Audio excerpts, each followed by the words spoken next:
JK Yadav Films present.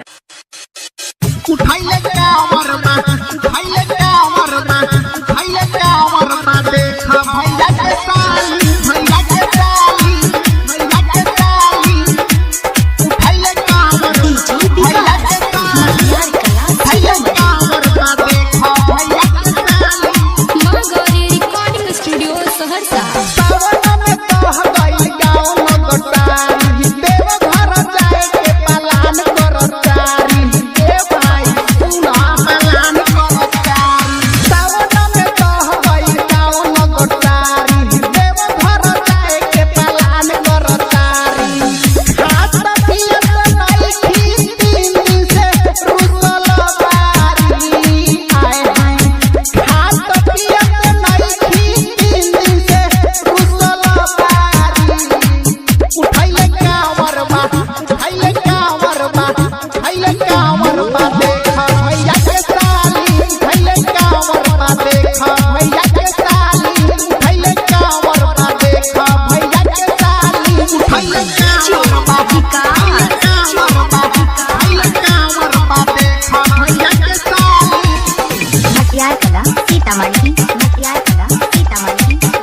मां Gauri recording studio Saharsa. उठाइले कांवर बा देखा भैया के साली उठाइले कांवर बा देखा भैया के साली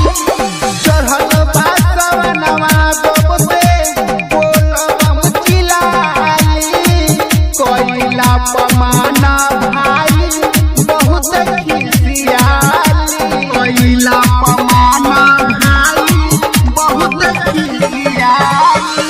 चढ़ल बा सवनवा जबसे बोलबम चिलाई कोइला पमाना भाई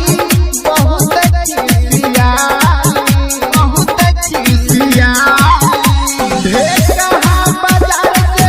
पहले पिया गारी भाई रे ढेर कहाँ बाजार से पहले पिया गारी उठाइले कांवर बा उठाइले कांवर बा उठाइले कांवर बा देखा भैया के साली उठाइले कांवर बा देखा भैया के साली उठाइले कांवर बा देखा भैया के साली उठाइले कांवर बा उठाइले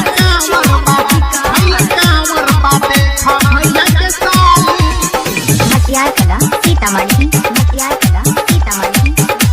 मां गौरी रिकॉर्डिंग स्टूडियो सहरसा। उठाइले कांवर बा देखा भैया के साली उठाइले कांवर बा देखा भैया के साली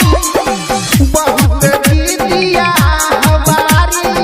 भैया के साली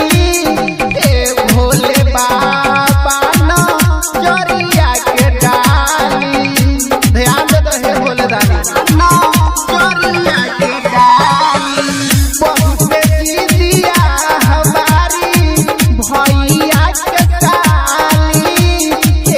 भोले बाबा न जरिया के डाली जरिया के डाली